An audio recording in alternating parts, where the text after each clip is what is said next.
All right, so welcome everybody. We're going to do a little something different tonight.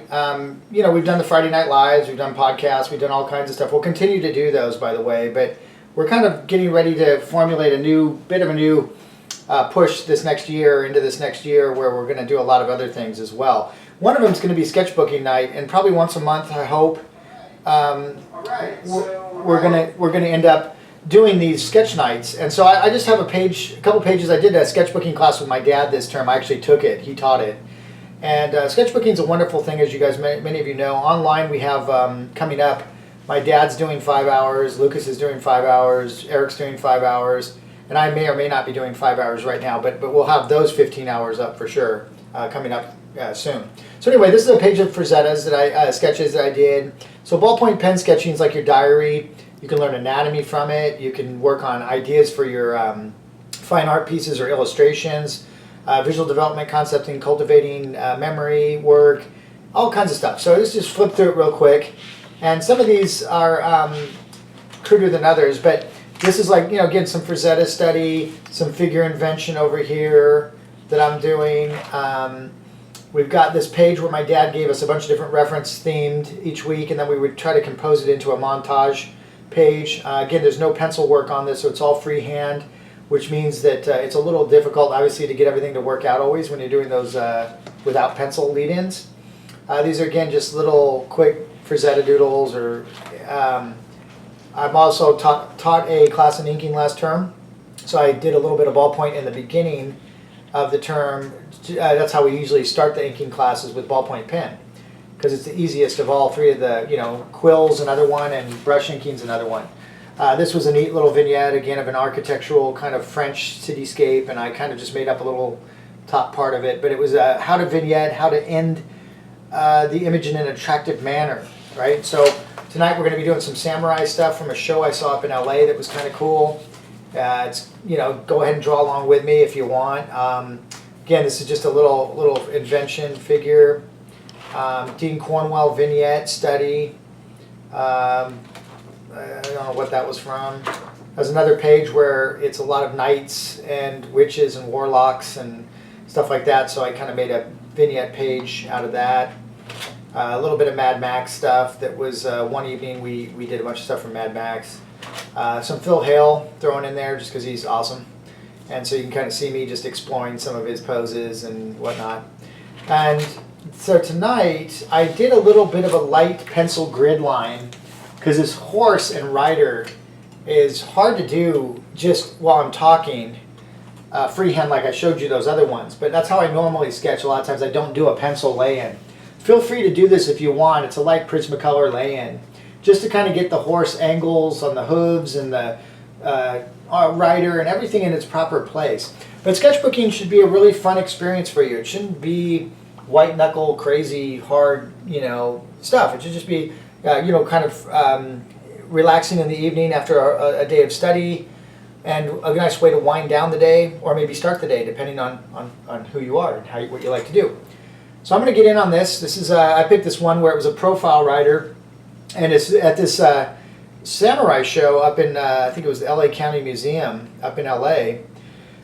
It was a private collection, but when you walked in, they had these, three different samurai on horseback in full trot, kind of coming at you, and it was quite impressive. It was really a neat exhibit, and it was just they have such an elegant, beautiful style of armor.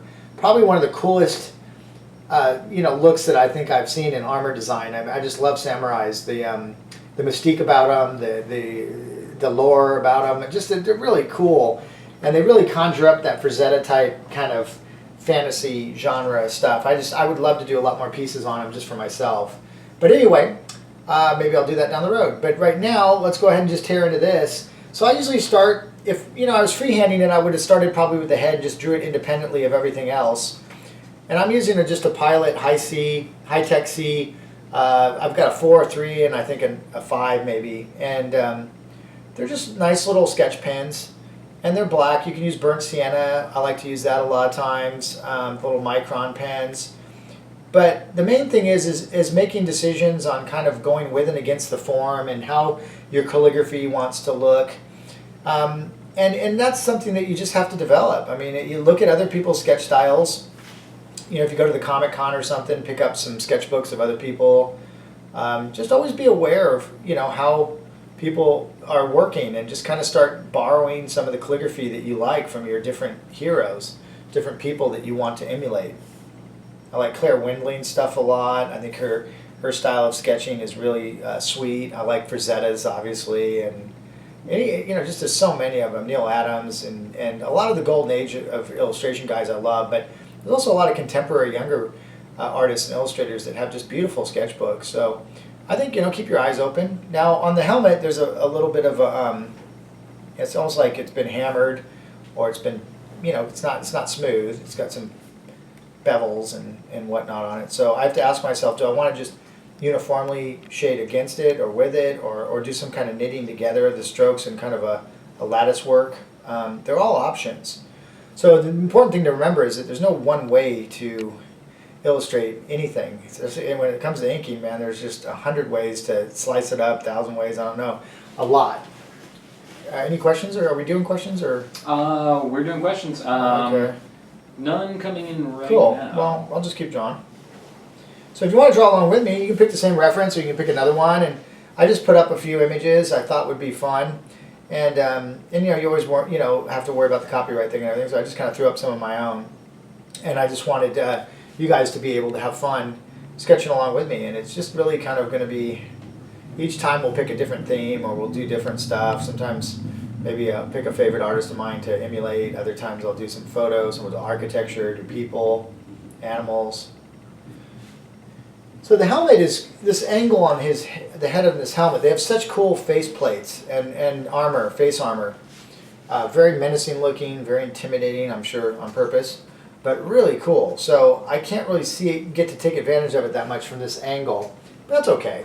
I mean, you can't have everything. So I picked that angle because there's so much to draw in it. And we'll see. I mean, I'll probably spend about an hour on this little guy, and it's not going to be probably a full 3 hour like like we've done in the past, because these sketch nights will be structured a little differently.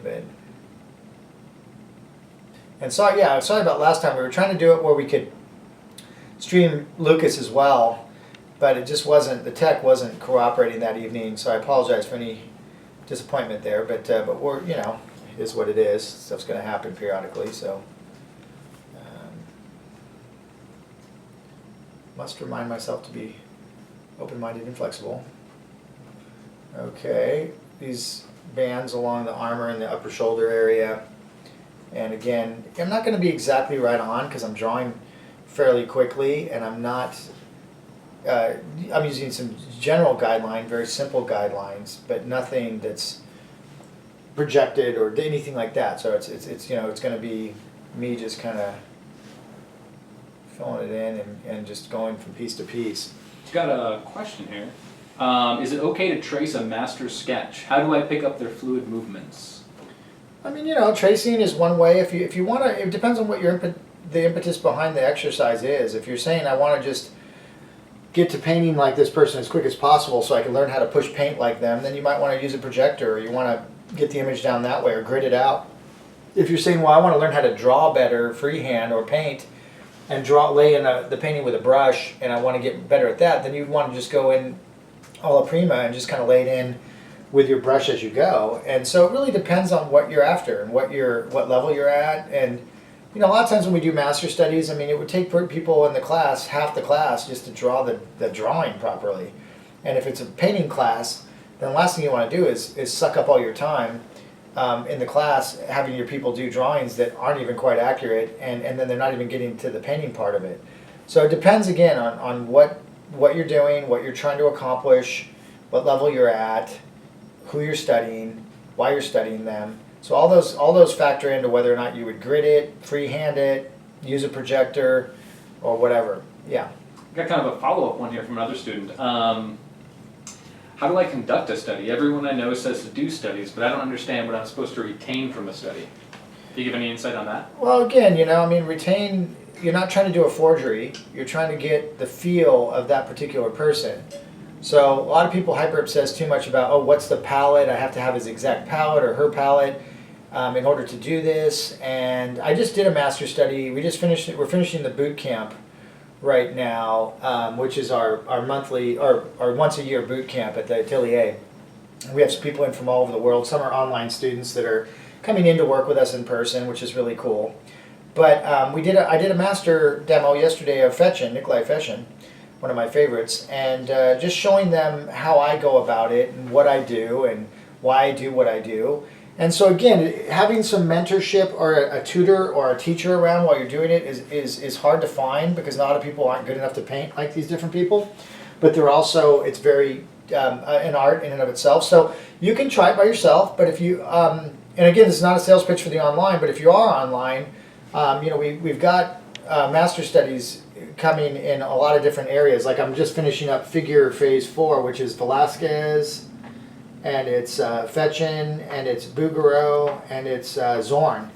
And that's some all nude figure studies from those 3 guys showing kind of you how they work, their working edges, how they paint differently, all that kind of stuff. So we will be doing an awful lot of that. But in the meantime, pick your favorite artist, whatever it is. It could be a fine artist, it could be Phil Hale, it could be Velasquez, it could be Sargent. And just usually, you can do charcoal studies from them. You can, if you want to just learn better edges and shapes from Mucha, or you want to do one from Leindecker, and you're not up to par with your painting, then you can always do it in charcoal. And that way you can always do a part of one. You can say, I just want to do this arm fabric study off of a Leindecker, and I don't want to do the whole image. I don't want to do all the cast of thousands in this piece. I just want to do that one little area, and I'm trying to learn how to do drapery the way he does.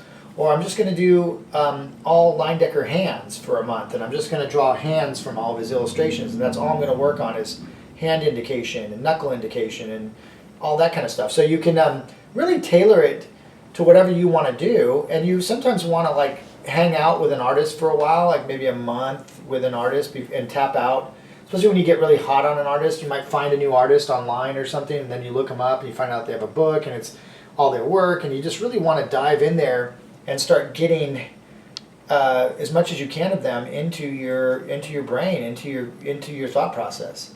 And there's no better way that I know than is to emulate them, or at least try to mimic what they're doing as a training tool.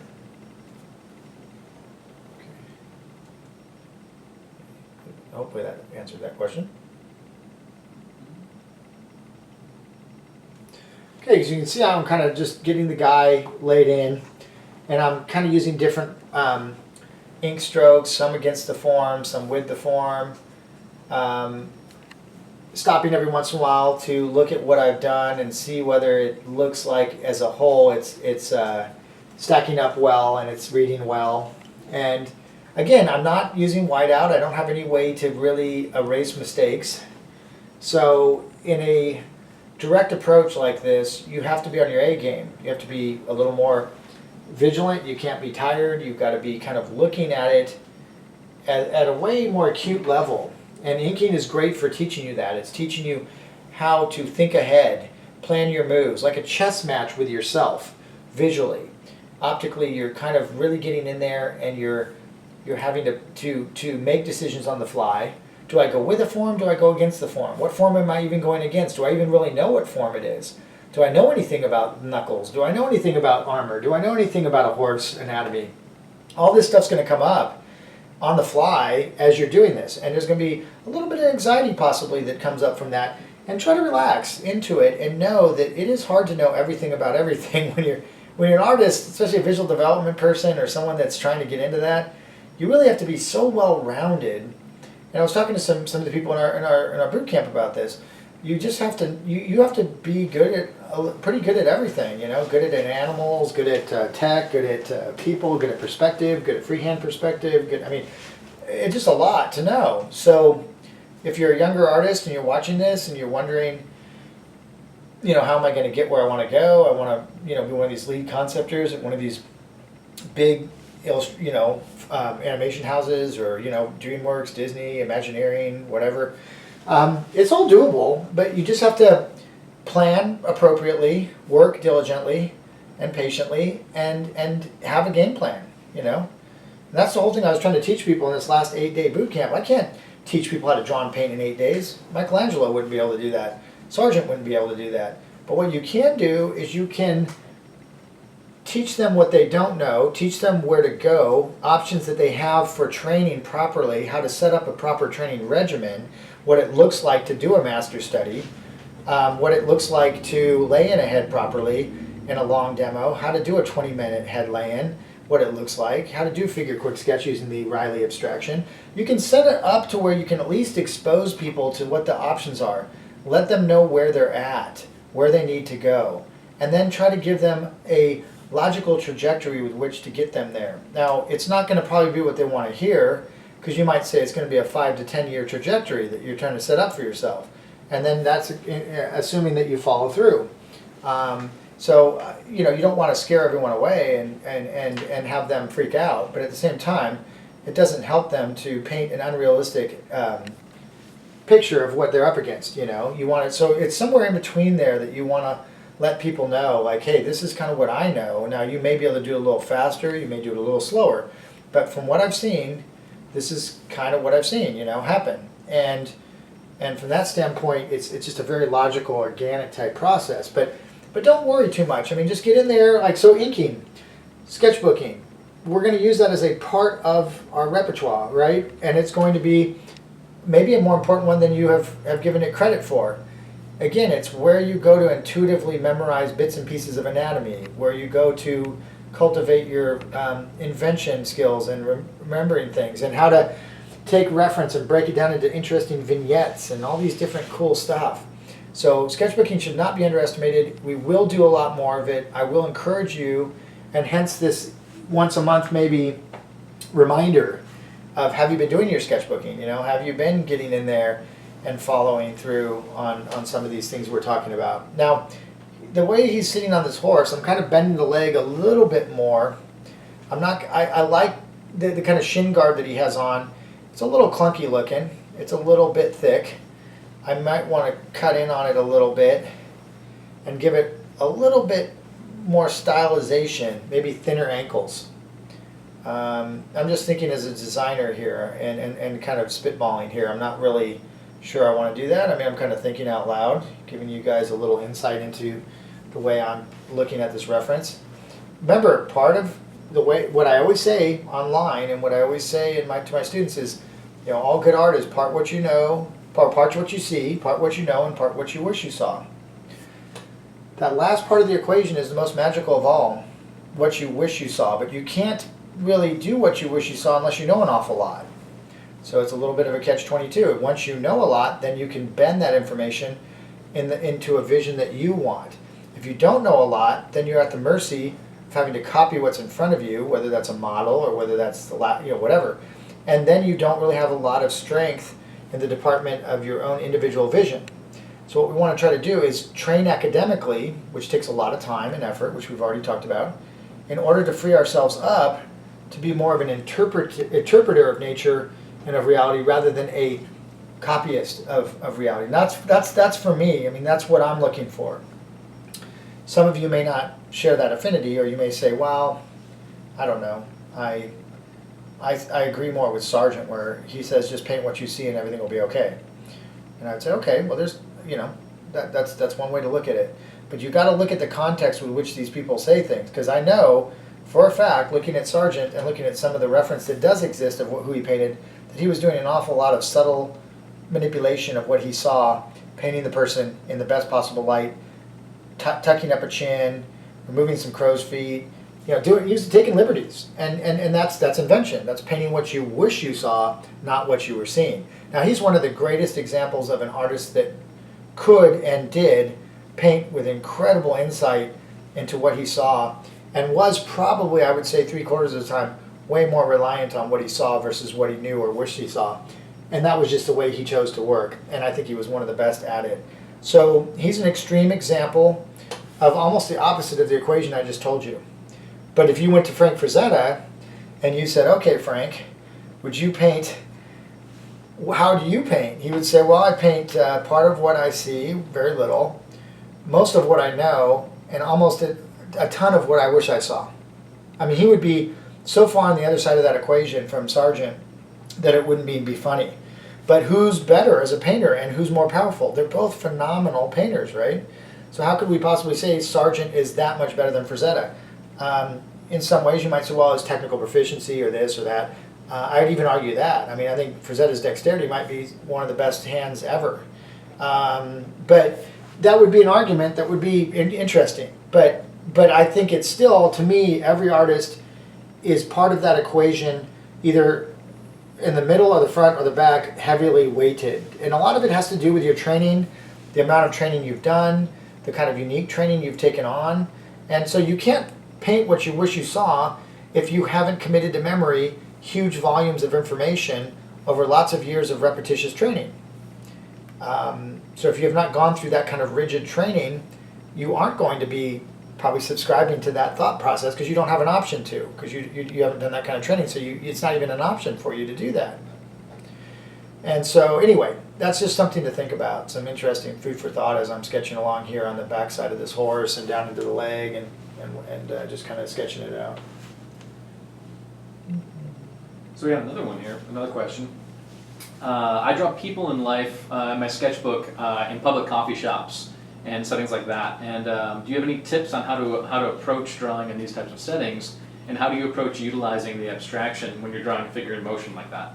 Well, again, figures in motions are not much different than drawing animals in motion. So if you ever go to the zoo and you're trying to draw an animal, they're not going to sit still for you. They could care less. They're moving around the pen. They're all over the place. So what you do is you start like 5 or 6 drawings. You start the animal here, and then he leaves.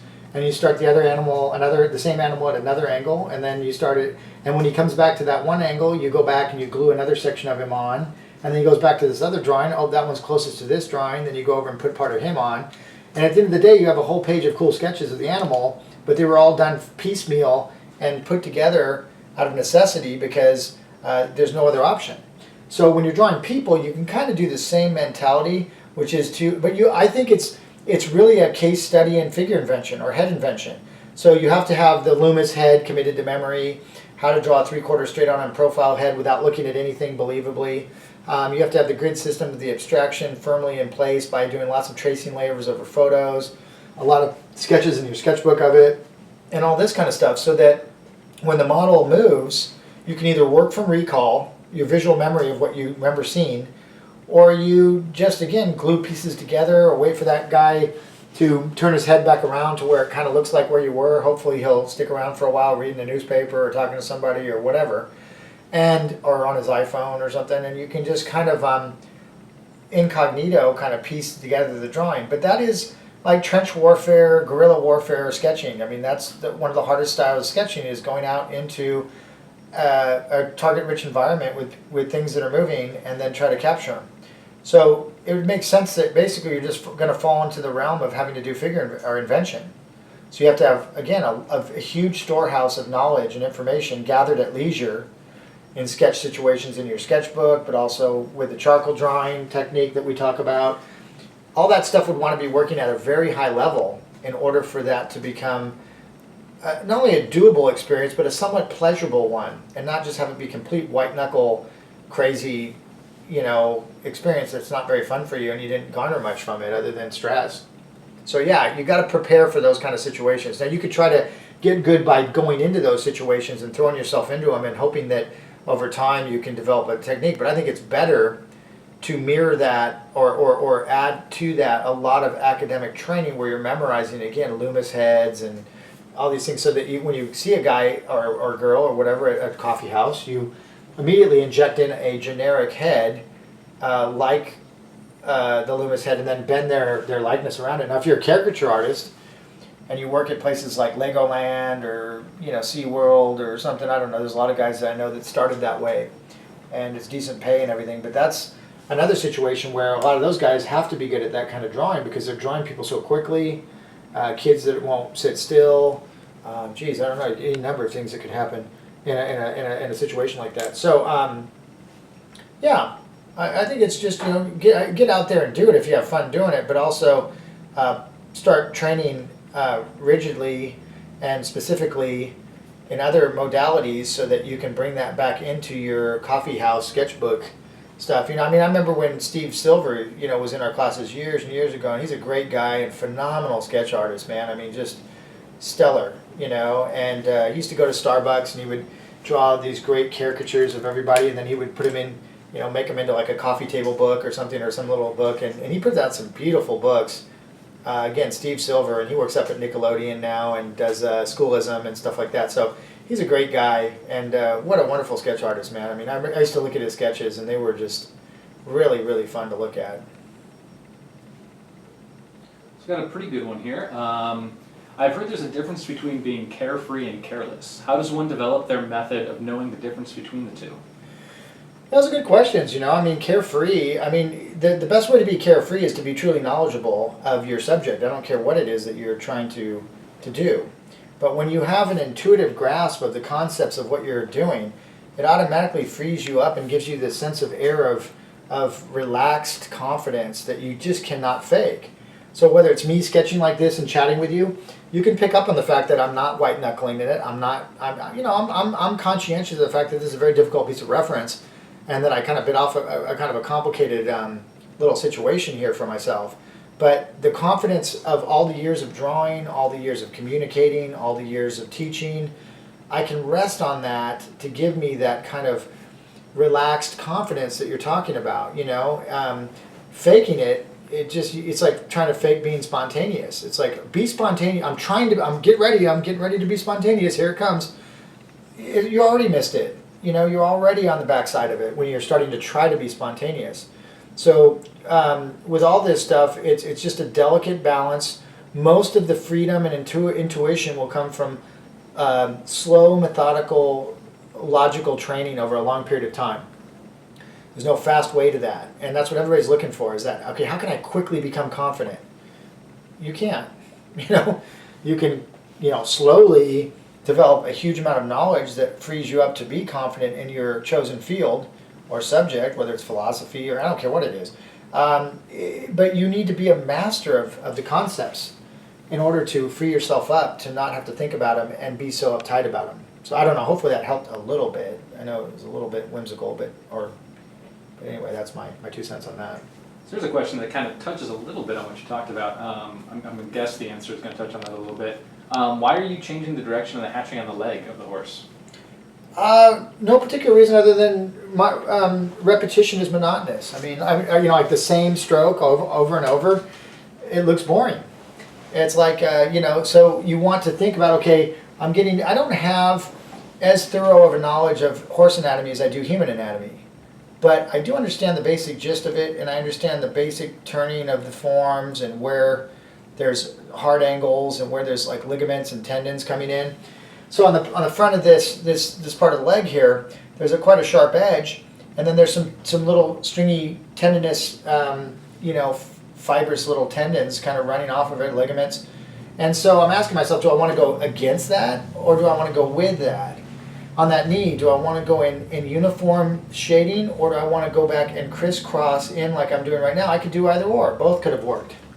Which one's better? There is nobody that could tell you which one's better. It's a feeling. I don't want to sit and hyper-obsess about it as I'm doing it and go, okay, do I go with or do I against? Do I do this, do I do that? By doing that, I just freeze myself up. So I know I've looked at a lot of inkers. I've studied a lot of inkers like Franklin Booth and Joseph Clement Cole and Heinrich Klee and Gibson and Frazetta and Wrightson. And oh my God, I could keep going on and on and on.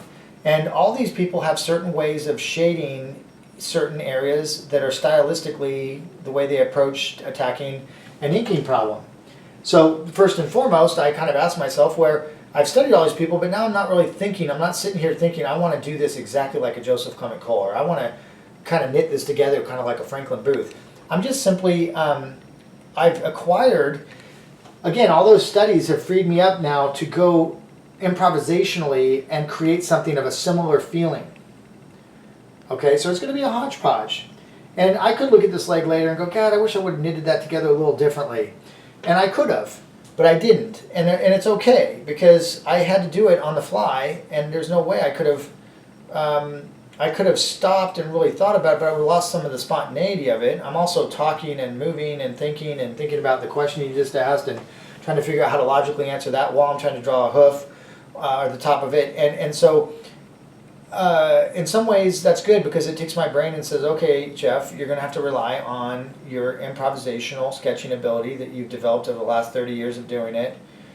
And you're going to just rest on the fact that you intuitively have a feeling for with and against form from painting so much in gouache and oil and all these different exercises and skills that you've developed. And now it's time to rest on those skills and see how intuitive they really are. So when I do these sketch nights for you, or I do Friday Night Lives, or I do all the online videos, it's me testing myself as to how well did I do what I am telling you to do. I mean, it's like I'm following through on having trained for so long, so specifically, to be able to free myself up to have fun, enjoy the creative process, and not make it a complete white-knuckle, stressful experience. It's hard enough already. The last thing you need is lack of knowledge, and lack of skill, and lack of dexterity, and lack of everything. So everyone needs, well, I mean, ideally you want to really take to heart that this is freeing for me because I've studied so much academically. If I was just doing it without that background, it wouldn't be quite as fun, and it would be, quite frankly, quite stressful. Some of you are going to be in that boat. Try not to let it freak you out, but not being able to spatially relate between distances because you've never learned to really do that and you haven't practiced it enough. And so when you draw out the guy's 2 times bigger for the horse, looks like he's riding My Little Pony or something. Or the foot's twice as big as it should be because you've never really drawn proportionally accurate nudes and figured out how to do that. So now here is a samurai with a bunch of gear on, and you're doing it with no grid line, and you're supposed to hit everything perfectly. That's going to be really hard. So what we want to try to do is just keep reminding ourselves that sketching is explorative, but it's also it's a tool for many different things. And so I don't mean to keep hitting you guys with, oh, go back and do this, go back and do that, but in order for this to be truly fun, we will continue to work on introducing you to concepts that you could study outside of this so that you can have it become more enjoyable for yourself. Go ahead. Any other? Yeah, we got another one here. How much time should you spend working from imagination versus studying? Well, it depends. I mean, I kind of in the beginning use imagination more as a test. So say it's a Monday night, and Monday nights I've written in my schedule that it's a head laying night, and I've chosen Loomis to be the next month or two of my homework on Monday nights to help absorb some of the information I'd like to learn from him about head drawing. So you kind of set up a little bit of a schedule for yourself, and you say okay, Mondays I'm gonna be kind of just working on 3/4 straight on and profile lay-ins. So you do that for about an hour, and you spend about 30 minutes on each one of them, and so you're about an hour and a half, 2 hours in, and your goal is to do 3 hours. Well, do your 2 hours from the book, having it out in front of you or handouts or whatever, and kind of drawing from it, and then put it away and go take a little break, because after about 2 hours you could probably use a little stretch, or go and watch a little TV, maybe grab a little bite to eat, a little snack or something, do some stretching, and then come back and then put the book away, flip the page, and now you're going to have an hour of memory work to see if you retained anything of those 2 hours of exercise. Now you go down to draw those heads. I don't want you, just do it hardcore and see if anything stuck. And if it didn't, well then you got another night of doing that same thing in order to get it to stick, and maybe another night, or maybe 2 more.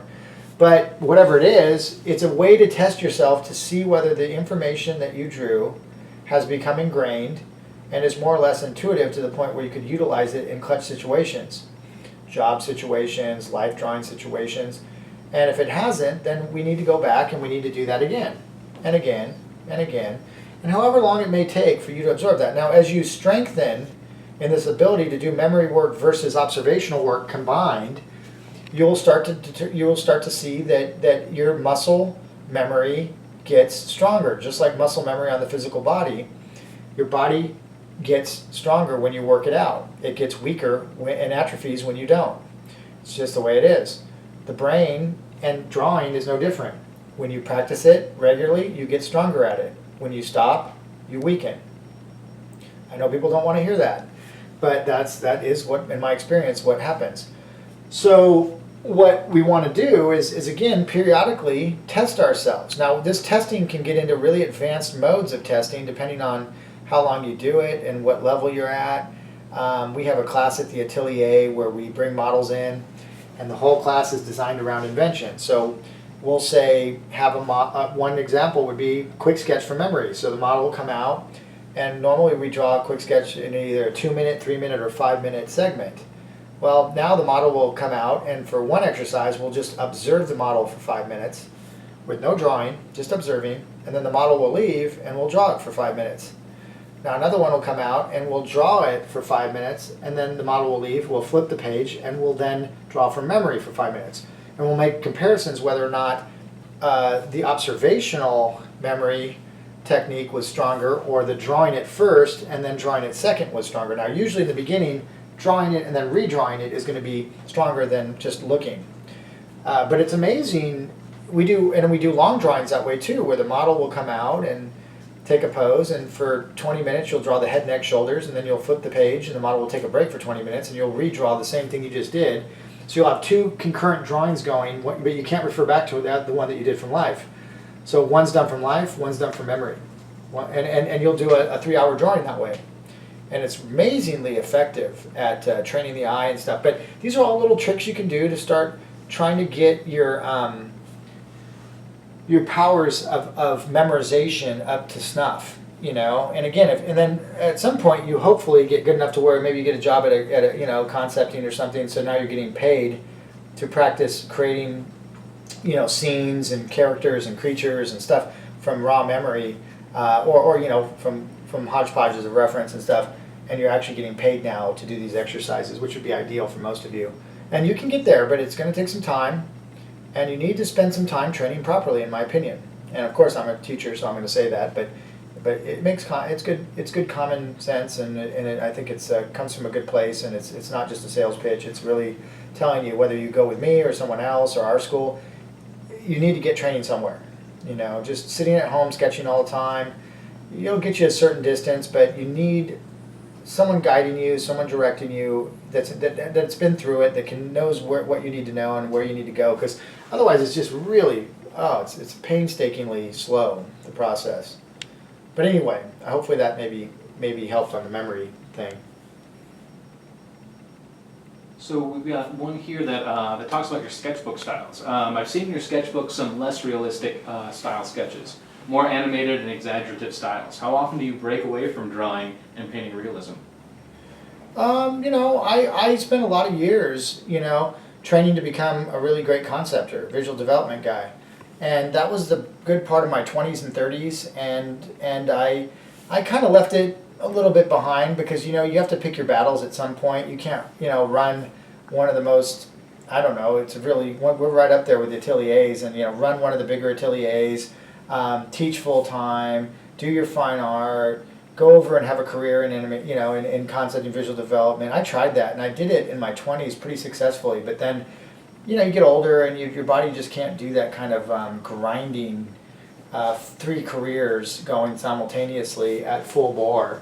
So I still do some stuff, periodically. Like I'm doing a little fantasy piece for this Ben Gallery show coming up with Pat Wilshire from LexCon, and he's a great guy, and just really like what he's doing and what he's spearheading, and so I still play around with it. I'll probably come in on the Watts Atelier boot camp in the winter, where we have Palumbo coming in with Eric and Lucas and these guys, and we're doing a boot camp, fantasy boot camp for concept and visual development stuff. I'll probably take that and sit in there and do a really cool either samurai piece or some fantasy piece that I just want to do for myself, to reconnect with the 5-year-old in myself that life keeps trying to beat out of me. But no, yeah, I still love doing it, and it's not like I can work any number of styles. Any kind of anything you can probably imagine, more or less. But it just depends on what you're doing, and again, I don't know right now. I'm playing around with all kinds of stuff, so it's hard to say what in the future I'll put my energy into. But right now, I'm just learning and loving learning and teaching and sharing and doing the stuff that I've always done, just getting to create on any level, whether it's more realistically, more whimsically, you should have the range to be able to do all that.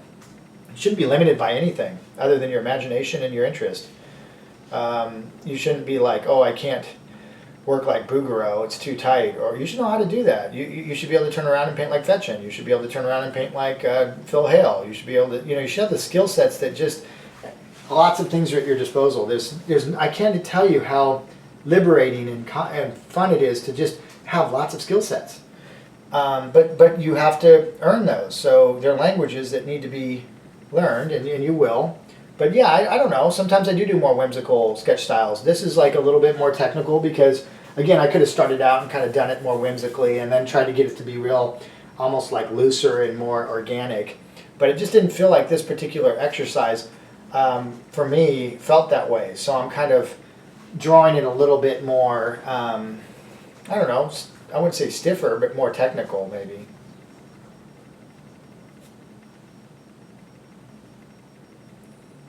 Got some cool armor on the head of the horse here.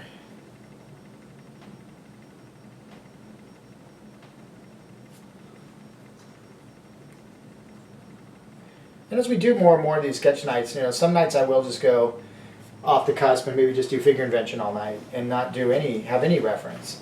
And we'll just sit around and I'll show you me doing just invented little figures, doing stuff, I don't know, just whatever comes to mind. All kinds of things. But right now, again, you want to be, like right now I'm coming off of having taken that sketchbook class, but you want to have your hand kind of in tune for certain things.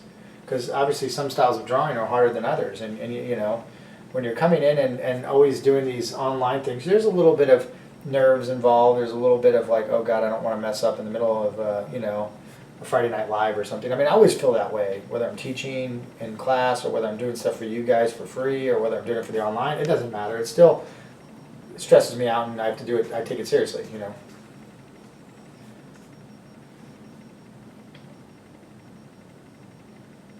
So we've got a question here. You advocate sketching as a great way to relax and let off steam. In early stages, when observation and knowledge are weak, do you still recommend sketching even though the result might be inaccurate?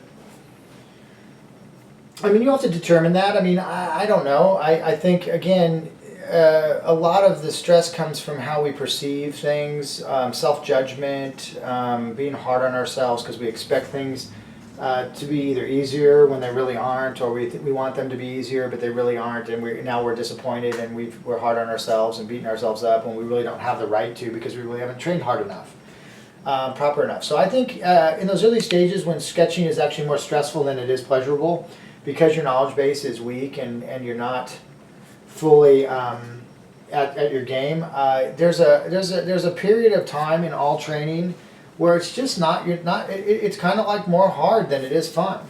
And you have to hold on to those great images that you love. Maybe it's Frazetta that's motivating you, or maybe it's some concept artist that you really want, that you admire greatly, and you would, that's the person that you can see what they're doing and you say, that's my dream, I want to do that. And you got to hold on to that because maybe that's what gets you through that awkward period when it isn't that fun to sketch. And it's easy to quit. It's easy to go watch Game of Thrones instead of sketching that night, or go watch some other thing, or go play a role game or some videos or something, video games, and you're just kind of skirting the issue. But you need to kind of struggle through those early years of training when it's not very fun.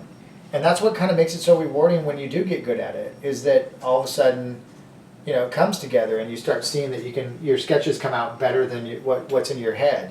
I remember in high school I just avoided drawing a lot because I was so frustrated with the fact that I had pretty good ideas, but they never came out even close to as good as they were in my head.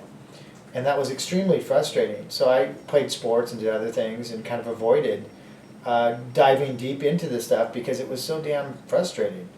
But as I got better, and at some point you have to battle through that and just see that the impetus to do it and the wanting to do it outweighs the awkwardness or the uncomfortableness of it, and you just power through it, and you become really good at facing down those awkward periods in your training, and they're usually in the early years. But yeah, so I don't, if you're feeling sketching is not that fun and it's kind of more stressful for you, you can put it on the back burner for a while or try it. I mean, it's not going to hurt you to do bad sketches. I mean, you got to get them out of your system. My teacher used to say you got 10,000 bad drawings in you, or 100,000 or something, and you've got to. I mean, it's something ridiculous that would probably make you guys want to cringe, but I think he says like 100,000 drawings, and then the job of a good school is get you down to 10,000. But you just got to grind out the turkeys. You've got bad drawings in you, and they got to come out. And when I say bad drawings, it's just drawings that aren't able to come out properly because your spatial relationships, again, haven't been developed. Your eye-hand coordination hasn't been developed. You haven't trained your eye and your hand to cooperate with each other. And that can make it kind of hard during those early years. You'll get through it.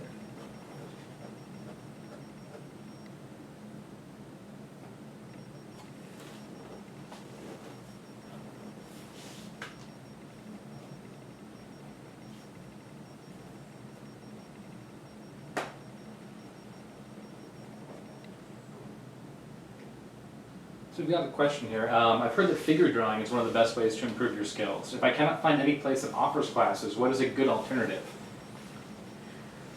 Well, unless you're on Timbuktu, which you might be, you usually can find something. I mean, there's very few places that you can't either put something together with some friends or find a college or community college, or I don't know if you're in another country, maybe go down to your local gym, or there's got to be someone working out somewhere that if you can pull a bunch of guys together, artists together, and get some money pulled together, that you offer somebody $20 an hour or $10 or whatever. I don't know, but yeah, figure drawing is one of the best ways to train for sure. If you can't get an actual live model, then do it from photographs. It's not quite as good. I mean, it doesn't give you the depth perception of a 3D object being transferred back down to a two-dimensional surface, back to a three-dimensional image. There's something magical that happens with the brain and the eye-hand coordination when you're doing it that way. But I do think that you can get a good 3/4 of that just from good photo reference. But you got to make sure that your reference is direct lit, and it's not some crappy lighting with all washed out and crazy looking and all this and that. So that's going to be one of the key things. And again, I don't know. I mean, it kind of takes money to make money. You gotta pay to play. There's all kinds of old sayings like that. So you got to invest at some point in some kind of program. So if you're just flat broke, and that could happen, and you just can't even afford to do any of that stuff, then you're in a very precarious position. And luckily, there is things like the internet. There is things that are out there that are free, but at some point, free is free, and it's not that good. It's just, you'll have to just kind of struggle through it. But I would say I don't have an easy answer for you, but working from good photo references, direct lit, would be probably my best solution and suggestion. And so you'll have to find a place to get that reference, and you'll have to try, kind of locate it, and then you'll have to work your way through just training, that way instead of having the model to refer to. It's doable. But,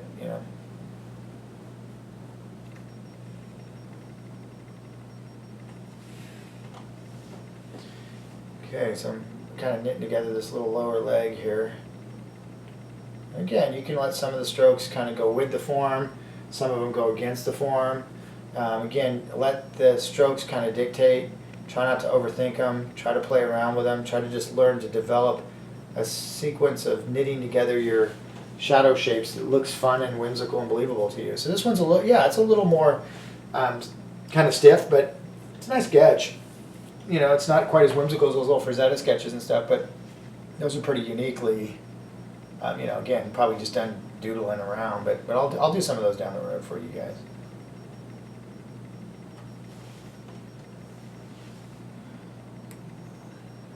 Do you have any advice on how to keep training while you're taking things like extended trips or moving around a lot?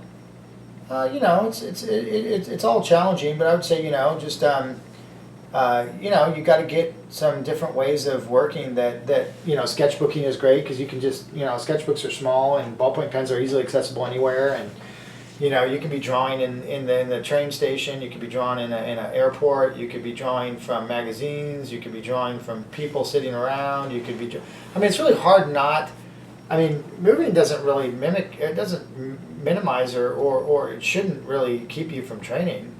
I mean, sitting down and doing, elaborate oil paintings when you have no studio and you're in transit, that might be unreasonable. Or so maybe you just spend that time to work on your drawing memorization of anatomy books and things like that. And again, sketchbooking, and you have to kind of adapt a different strategy because you just can't do oil painting right now because you don't have a studio and you're in transit. So you just kind of put that on the back burner a little bit. You continue to cultivate other skills that are necessary and will be necessary for your oil painting when the time does come.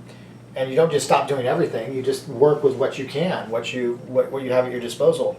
There's always plenty of things you can do, training-wise, even under the most adverse of conditions. So the thing I would deter you from doing is just stopping altogether because it's not ideal for you. My situation's not ideal, so I'm just not going to do anything. Well, okay, that's a mistake, I think, but you can do that.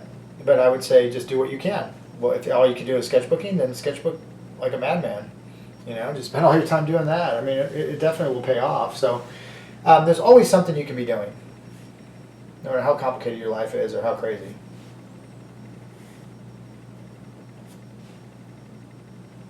So when a drawing's not going your way and you're getting frustrated with it, do you have any tips on calming down and reassessing the areas that you need to adjust? Yeah, I mean, it helps if you have some good eyes around, like some friends that are really seasoned, like-minded, or professionals that you can take it to and say, hey, can you just take a quick look at this and just give me some input? But a lot of people aren't going to have access to that. But, when things are going upside down on pieces, you got to get away from it sometimes, maybe go for a run or a workout, clear your mind, have some outlet other than art that's good for just relaxing and clearing your mind. It might be yoga, it might be meditation, it might be just going for a nice mellow walk on the beach or something with your dog, or whatever. Just kind of clearing your mind and then coming back to the problem with a fresh set of eyes. If you don't have the luxury of doing that because you're in a tight deadline, you may want to look at your piece in the mirror backwards. You may want to, there's all kinds of things that you can allow you to get kind of a fresh perspective on something you're working on that doesn't seem to be kind of going that well. Have your friends look at it, even if they're not artists, and just say, what's your read on it? It's too busy. I don't know, it just looks too cluttered or whatever. They may not have an articulate way to put it like you would as an art teacher or something, or an advanced art student, but they may be helpful for pinpointing where the problem's coming from, even if they're not artists. So maybe that's an option. But it's hard. It's hard when you're in a vacuum and you're by yourself and things aren't going well and you don't have Richard Schmidt in your back pocket, or me, or whoever, to have you be able to run the problem by. And again, that's the luxury of, being in a good environment or being around like-minded people, is that you can run things like that past them. Like if I'm in a painting, it's not going well, I can bring it into school and have Eric comment on it, Lucas comment on it, 10 other good students comment on it. And it's amazing how helpful that is, since we all are going through similar problems all the time. But again, if you don't have that, then I would recommend, using these different techniques. Getting away from the piece sometimes can be just what's needed for an hour, half an hour or something, then come back at it with some fresh eyes after dinner or something and take another look at it, another whack at it,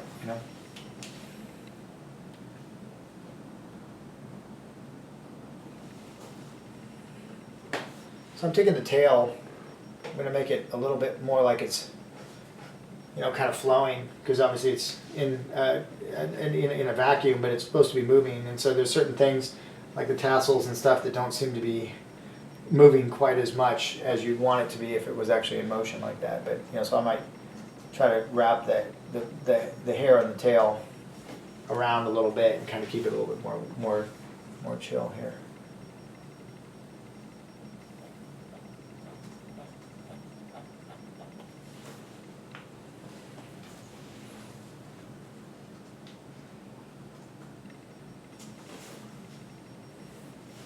So do you have any advice on when to start bringing your work out to art galleries, and when did you start showing your work around to galleries? I've always been notorious for getting the cart in front of the horse, just like I tell my students not to. But, we're all going to do that because we're all anxious to get out there, get some accolades, make some money, start paying back our debts from schooling and all, whatever the case may be. But There's no real. I mean, I think getting into organizations and doing some like California Art Club or Oil Painters of America or Portrait Society or the Spectrum Illustration or any of that stuff is very helpful to just start getting used to hitting deadlines, getting used to what it's like to work under deadline.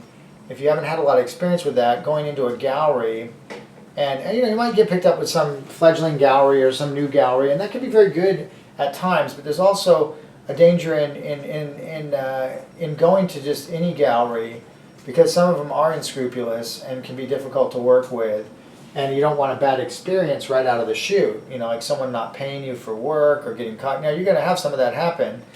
Most galleries are really good, and there's some phenomenal ones out there, and they're very, I think, worth their weight when they're functioning properly, and there's a good relationship between artist and actual gallery. But as a newer artist, you want to look at galleries that represent people that you respect and that realize that you're low on the totem pole because you don't have any experience. So you can't be going in demanding all that much. You're going to kind of get a 50-50 split probably with the gallery, which is not going to be very fun. But as you get more seasoned and get some good shows under your belt, you might be able to bump it up to where you get 60% and they get 40%. And ultimately, if you're like one of the best people around, you might be able to get it to like a 70-30 split or maybe even better. But that could take 10, 15 years to get to that point. So a lot of times in the beginning, just being shown somewhere isn't necessarily what you should be after. I mean, if it's not going to be a positive experience for you and the gallery is going to be pulling all kinds of unscrupulous things on you and you're just going to get depressed and really mad, then I would say hold off until you can approach a gallery that maybe is a little bit more. I think one of the best things you could do is go into shows. Because in shows you can get accolades. A lot of times gallery representation is there. People that run galleries come to those shows. And if but you'll have to pay some dues getting into those shows. You can't just hang your hat out and get into the national show for OPA a lot of times. You have to work your way up in that organization a little bit. So sometimes you have to jump through some hoops and deal with that stuff, which we all have had to do. And ultimately, I think shows allow you to kind of get some accolades and have galleries see you without you going and begging to show with them. And that way they can kind of come to you. A lot of times if you win something at a show and some art gallery owner is there and they see that and they see the response to your work and it's a positive response, they may come to you and approach you and say, hey, we saw your work in the show. And have you ever been interested in some gallery representation, or does anyone represent you? I've seen that happen a lot. Going to a gallery and just kind of walking in and trying to show them your work, it's very uncomfortable for them to look at work that they might have to turn down in person. And you can imagine that would be really uncomfortable. So they don't want you just walking in the front door and then have to say to your face, no, your work's no good, and we really don't want to represent you. I mean, they might say it like that, but the point being is that it puts them in a precarious position that's not really cool. So there's a catch-22, like how do you get your work to them to see it if you can't just walk in and show them it?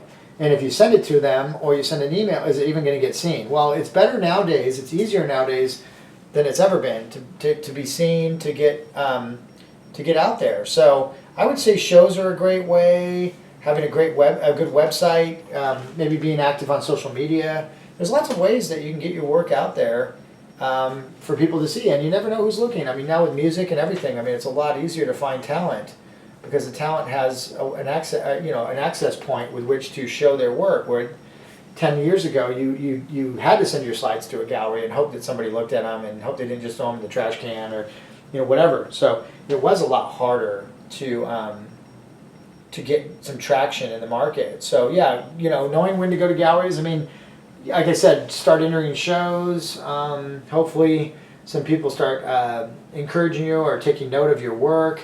And after a while, maybe some good things will start happening. But it takes some time, and just be patient. But I think I stayed out of the shows for a long time because of the politics, but I think that was a mistake.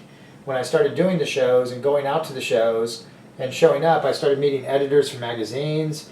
I started talking to other artists. Those other artists would like your work.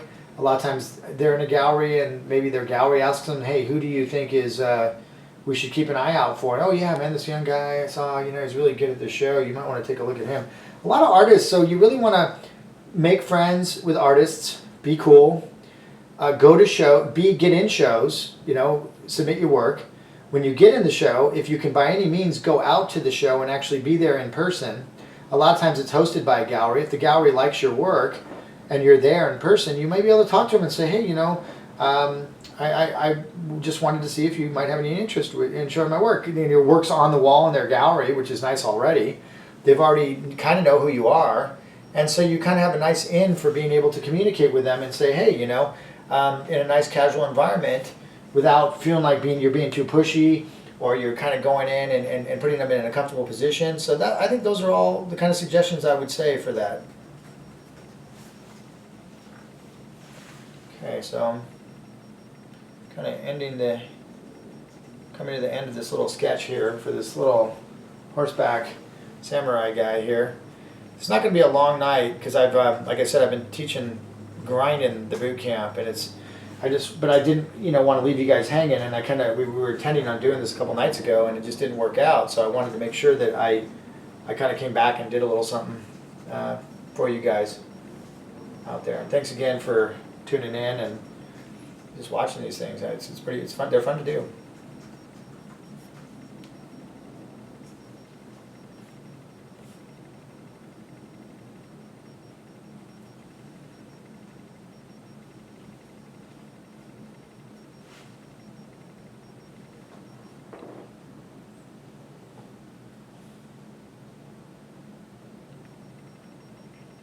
So do you have any advice on how to keep from getting discouraged with your art over the course of a lifelong journey and trying to start a career, and to kind of get around that discouragement so it doesn't stop you from getting better?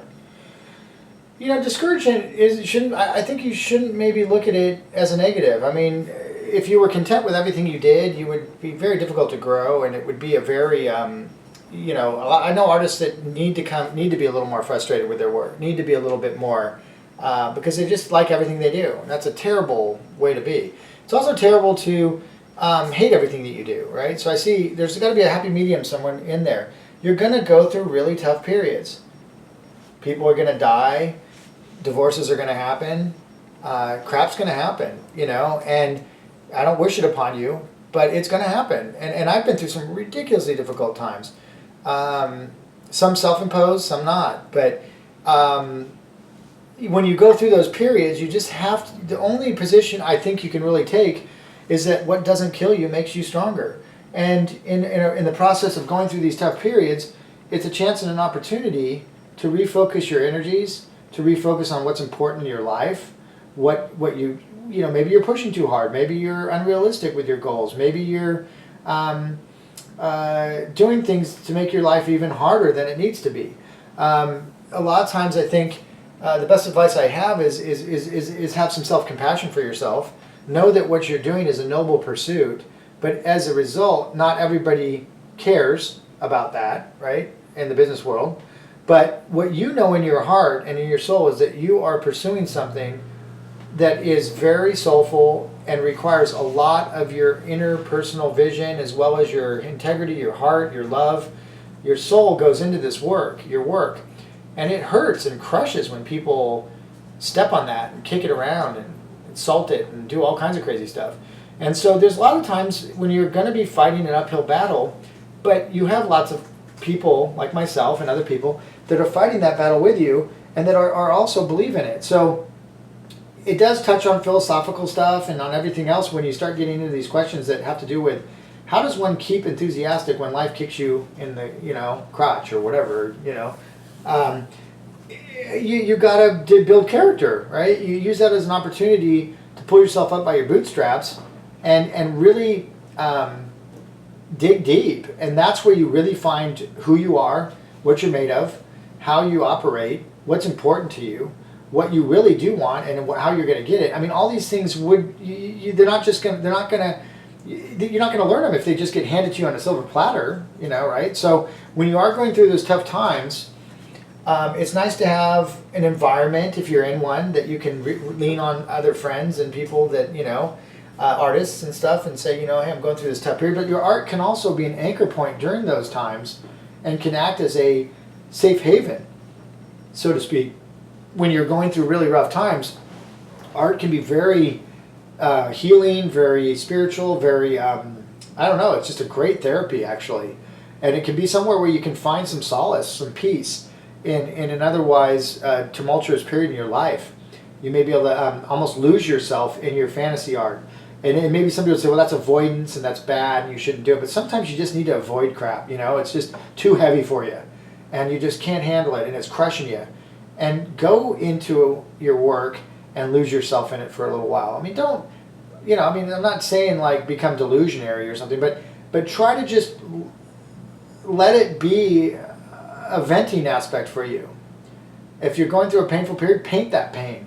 Paint subject matters that express that pain. Don't hide from it. Hit it head on. Approach it in a way that your art can liberate you and help you guide you through that thing. I mean, you'll come out of the other side so much stronger as a person. And that's the strength you need to be a really great working artist. You need to be really strong in your convictions, really strong in your beliefs. You need to be really strong with your ability and confident, but yet respectful, not cocky, but confident. There's a big difference. And so anyway, hopefully that maybe helped a little bit. I mean, I know I've come out of some rough periods. I just went through a really terrible one. And for me, you know, I had to reassess a lot of what I thought was important to me. A lot of what I had got myself into, things that I had caused myself. I had to fess up to certain things. I had to take responsibility. I had to take accountability. That's not easy to do, you know, and it does put a wrench in your creative flow sometimes. But you know, I have to come in and teach and be in a good mood and do this. It doesn't matter what's happening in my life. I mean, that's part of my job is to come in. People aren't paying to hear me complain about all the crap that's going on in my life. So when I come into classes like that, I've got to do a switch and I've got to put on my professional cap and I got to come in and I got to find some way to find the love of the craft in that moment.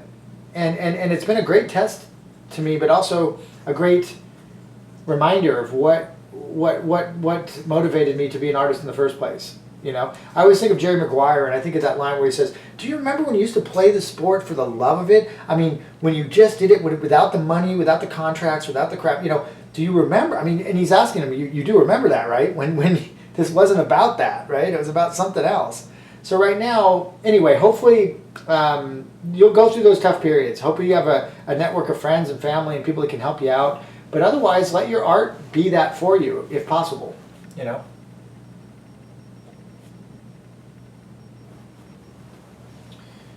Okay.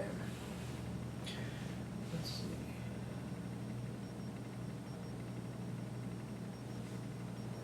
What time is it, just out of curiosity, anyway? We're at 8:08.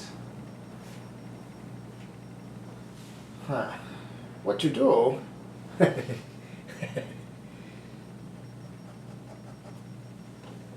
So again, you can see how when I started the drawing up here, it was okay, you know, and it's a little bit stiff, a little bit uptight, it's okay. And then in the leg, it loosens up a little bit, and the head goes back. Nah, it's okay, I like it, but it's not great. But it's got some nice stuff in it. So you come down here, and then in the lower leg here, the back legs, I start to throw in some more whimsical strokes. I start to kind of free up a little bit and let my strokes kind of do more of an organic flowing motion next to the cross-hatching kind of grabbing on, which to me slows the eye down, makes it a little bit stiffer. The flowing lines help the eye to transition or to flow through the actual form. So a lot of times when you're doing this kind of cross-hatching sketching, you want to think about areas of rest, areas that stop the eye, areas that help the eye move through the different areas of the drawing so that the eye takes kind of almost a whimsical journey through the ink piece or whatever piece you're doing by contradiction of concept, right? So busy against simple, colorful against gray, straight against curve, hard against soft, thick against thin, light against dark, warm against cool, right? All these concepts that are intertwining and interlapping and contradicting each other, balancing each other, slowing some things down. So you can tell a viewer how long you want to look at the head versus the rider versus the hoof versus by how you render it, by the choices you make in that area. So as you're drawing through this drawing, think about how long do I want the person hanging out here? Or do I want them to move through this fairly quickly? This area. And that's going to dictate some of the strokes that you make, some of the ways that you knit them together, some of the ways that you tell that story. Okay, so these are just things to think about. But you'd be thinking about these if you're telling a narrative story, or you're building a composition, or you're trying to work out your color comps for a piece, or whatever, whatever the case may be. Okay, so with that being said, are there any other questions coming in? Is anybody? We got a couple here. Can you talk about how you trained in your early years and how you took what you learned from school and used it at home? Well, my early years, again, I went to a school very much like the one I now run, called Watts. Well, it was called California Art Institute, right? And it was, up in LA. And I might sketch a couple heads or something by memory or something, just to have fun. Towards the end here, I'll probably do another half an hour, and then I'm going to be kind of done for the evening. But I trained really religiously. I mean, I always have. I trained in sports that way. I trained in academics that way. I trained in art that way. I would set up a schedule for myself. I remember I was watching a documentary on Tony Robbins last night, just on one of his, he's a kind of a motivational speaker, and I was amazed because I did that program when I was 18 years old. I think I was sitting up in school and I saw some infomercial. It was way before the internet or anything, and I kind of set out to do that, and it was this kind of motivational thing, a little bit interesting. At the time, I didn't have a lot of experience. I mean, I dabbled in self-motivational stuff because of athletics and visualization techniques and trying to learn how to envision yourself winning and this and that, and all kinds of stuff, which have been around forever and very helpful in a lot of ways. But I trained in lots of different ways. I did 13, 15 classes a week.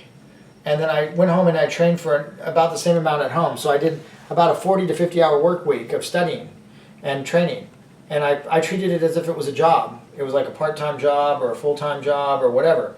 So I just was always doing that. I trained really hard, but I trained for about 2 years that way. And then my parents ran out of money to help me stay in school. And I started working prematurely in kind of the movie industry. And at that time I was up in LA, so I had access to working in some of the studios, doing storyboarding, and I was barely good enough to start getting that kind of stuff to start happening. But it was just a really interesting period. So I trained really hard, really fast, probably too hard for a short period of time, but it didn't totally burn me out, so I was able to kind of get through that period and not have it totally fry me. But then I came down to San Diego and started kind of wanting to continue to train, so I started a little workshop environment to keep myself training because I couldn't find any schools that trained the way I was used to. They were poorly put together. The models didn't model well. The students had attitudes. It was just, the lighting was bad. Everything was bad. So I started my own thing, and it was like, about as humble as it could be. It was tiny, and then I trained during that time. So I was always training. I trained with my dad a little bit at home during that time. I set up a studio in the garage, and I kind of just, worked on my own stuff, trying to think about whether I wanted to move back to LA to get in the movie industry or go to DreamWorks or Disney or one of those in-house companies and just work in-house for somebody.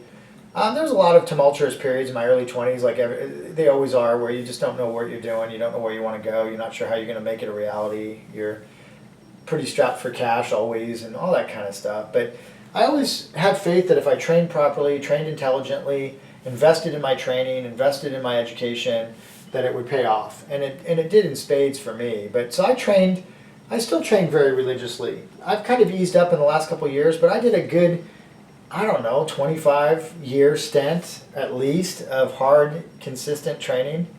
And I feel like I've kind of earned the right now to kind of ease up a little bit, although I don't want to take it for granted that I'm always going to be skilled as I was if I don't train fairly regularly still. But I can take little breaks now, a week off here or a month or something, just to decompress, because burning that long for that hard for that long can have some damage done, to you, so you gotta be respectful of your burn rate and what that is, and everyone's a little different. So training should be intelligently done.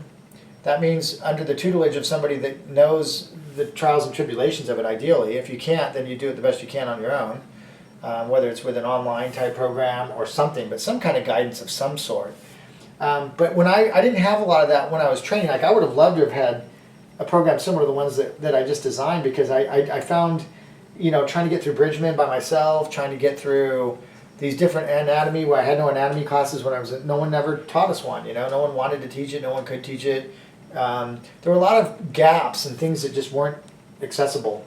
So when you ask how I trained, like an athlete. I would get up and I'd say Mondays are head drawing days, and I have Monday head drawing, and then I have figure drawing in the evening, and so I'll get up in the morning and warm up for head drawing with some 20-minute head lanes before I go into class, and then I'll have a nice 6-hour day, and then I'll come home and maybe do some sketchbooking in the evening, and then I'll, Tuesdays I have off, so I'm going to set up an anatomy day for that day, and I'm going to start training my Bridgman and some other stuff, on that day, and then I'm going to, Wednesdays I have 2 classes, and I have, go in, and my homework would complement or would work around what I was doing with these other things, and I would always, once I picked my class schedule, I would then set up a study schedule that complemented it.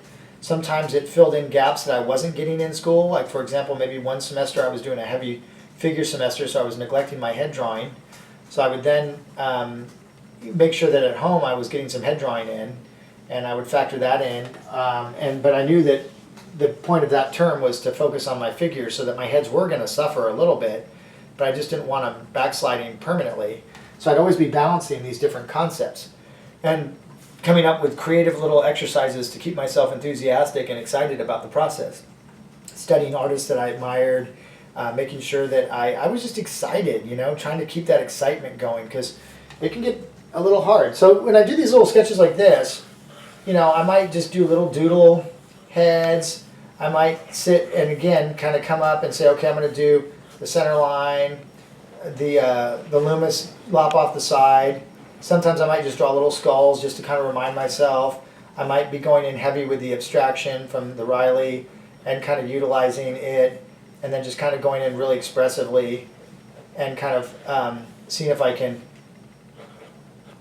kind of maintain that. And again, I'm not a great caricature artist, like as far as expressions and stuff like that. I can do okay, but most of the time when I'm just doing invented stuff, I'm just kind of doing generic repetition of concepts that I want to commit fresh into my memory, which are things like the abstractions and maybe the Asaro head or something, John Asaro's Planes of the Head.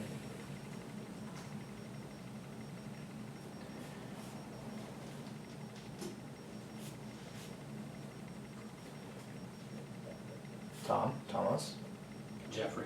what's going on back there? Oh, just watching some sketching. So again, whether you're doing little indication eyes or you're doing little head indications and kind of just sketching around, having fun. Now this eye's too close in, but when it's in ballpoint pen, man, it's not easy to start moving shapes around. But I notice again, this angle of the nose, this width, back up should take me to the tear duct. And if you look at it, I made that rookie error of pointing it more perpendicular. Now that's something I would learn again from Loomis. And it's something that if you're moving fast and you're not thinking, stuff like that will slip through the cracks. But you should catch yourself.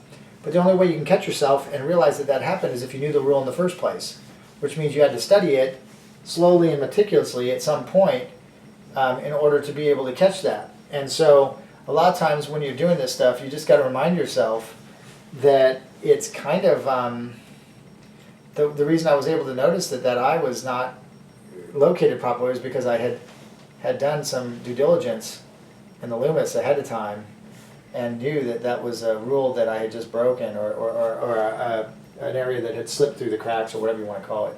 But you can also just do little whimsical, torso studies, arms, whatever you're studying, and every once in a while just go into freeform sketching and see if you can get it to translate into just memorization work. And again, it's going to take some time, so just be careful, just be cautious and compassionate with yourself when you're starting to set up these kind of schedules and draw and doodling and whatever you want to end up doing. So let's see here. I'm just going to spend a couple minutes just doing some doodle stuff, and I'll just kind of. So when you're little made up.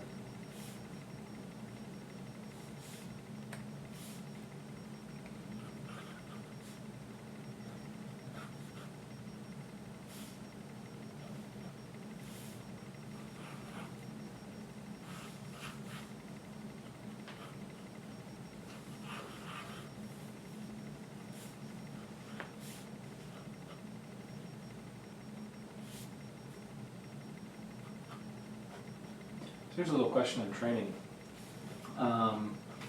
What should someone just starting to study the arch, what should they study first? Should they get good in drawing before painting, or is it possible to do both at the same time? I mean, I did both at the same time only because I knew I wanted to be a painter for sure. And I think it really depends. I mean, if you talk to, the Russian school of thought, they would say, you have to do 2 years of cast drawing, followed up by 2 years of life drawing, and then about 4 to 5 years in, you can start painting in a very rigid manner using limited palette, and you're going to spend another year doing that, and then so you're looking at a 10-year trajectory. And there, to some degree, that would be, I do say, well, there's some merit there for sure. But I think it really is based on the individual. I mean, if the individual has a great attitude, they don't mind being frustrated, and they're okay with being in an environment where they're not very good, and they don't need to bog down the teacher every 2 seconds with help, then I would let them into a painting class and say, just go for it. Just maybe, I usually tell people do a 70 to 30 split, 70% of your time on fundamental drawing, and 30% of your time on painting for the first couple years that you're training. And that way, you're definitely more heavy on the drawing side of things, because it is a cheaper way to learn how to paint. And that would be my go at it. But again, if you love to paint, you can always start with burn number pickouts and monochromatic painting, which I ramp you through on the online. I make you do that for the first 2 phases of figure, the first 2 phases or 2 to 3 phases. I think it's like 2 phases of figure, 2 phases of head, 2 phases of still life. You're working primarily with burn number and white, or phthalo blue, black and white, and then you gravitate into the Zorn palette. Then you gravitate into the full color. So if you start painting early, but you do it in a very logical manner using monochromatic painting, I think there's nothing really wrong with it, and I think it's actually kind of a nice thing to start getting you to see why you're learning how to draw so well and why you're spending so much time doing that. But there would be people that would argue with me about that, I'm sure. But I've gotten really good results that way. And again, unfortunately, in the United States, we're not militant, and we're not communist or whatever. So we're really not able to force people to do certain things that they don't want to do. It's kind of like you're here. You have a lot of freedom with responsibility, but in order to train rigidly, you have to kind of push that on yourself. That has to come from within, and I think that's the best way for it to come anyway. Forcing some young talented kid to go into school and grind on him to do all these incredible training at a young age has a really good chance of just burning that person out and not having them reach their full potential, I think. But that's just my take on it. I don't know. You'd have to do study groups and tests and see all this different stuff in live action to see what really would be, what would be going on. So I don't know. I would say I don't think it's a bad deal to paint pretty early on if you use monochromatic palettes. Excuse me. Tom, anything? Nothing coming in right now. Oh, cool. Well, let's see here. So whether you're just doing like a little torso study like this, and you're kind of trying to just draw little areas, or you just want to do a forearm, or you want to do like just playing around, just sketch and draw and doodle, and don't worry, and work on understanding like fundamental concepts, like how Bridgman wants the body to kind of wedge in a certain way. So maybe you have the head up here, right, and the back of the cranial mass, then the neck, then the back. Excuse me. Then this, and then maybe you have the quad down into the leg, and then you have this push back here. So the body's kind of doing this kind of interesting kind of flow. So you kind of just play around. You say, okay, I'm just going to play around with big components of the body working together. I'm going to sketch this, that. I'm going to try to just learn how to do like a leg from like all from ovals. And you just kind of put it together, this kind of like rectus femoris, medialis, lateralis, patella, abductors, and then you just kind of playing around with like just little doodle sketches of how you link things together, how you link shapes together, freeform sketching, cross hatching, practicing just shading in fictitious lighting on a figure or something, pulling an arm in after the fact, and then saying, okay, I want to kind of see if I can learn how to kind of get this stuff to start really just relaxing and loosening myself up. Now this needs to come a lot lower. This part would all be removed. But just having, again, just fun sketching little anatomical figures, whatever interests you. I used to have a friend that used to sketch off of commercials, and he would storyboard them out while I was watching them and kind of do a little doodle, almost like little breakdowns of the commercials. And it was really cool watching him do it. I mean, it's really a cool little sketch practice.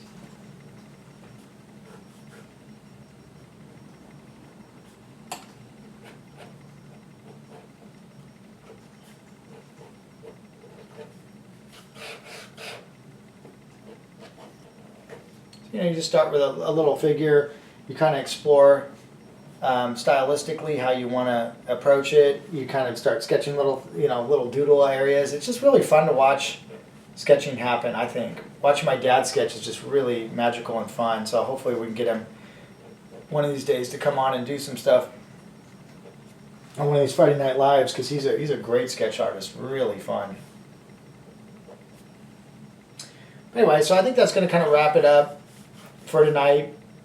I know it's a little bit shorter than our normal Friday Night Lives, but it was really just kind of a opportunity to just kind of play around a little bit and just kind of show you a little bit of sketchbooking. But we'll continue this. Again, one night we might just do skulls. Another night we might do some anatomical portrait stuff and some features. But we'll start playing around more a little bit with this and kind of get it into the quiver so that you guys can start to kind of just, again, have some fun sketching with me. Maybe with Eric, maybe with my dad. We'll see what happens. But anyway, thanks for tuning in. And I hope you guys are doing well. Good luck with everything. And hopefully we'll see you online or maybe at the actual atelier for a workshop or something. And good luck with your, with everything that's going on out there for you. And I'll be around, so tune in next time and we'll do some more drawing.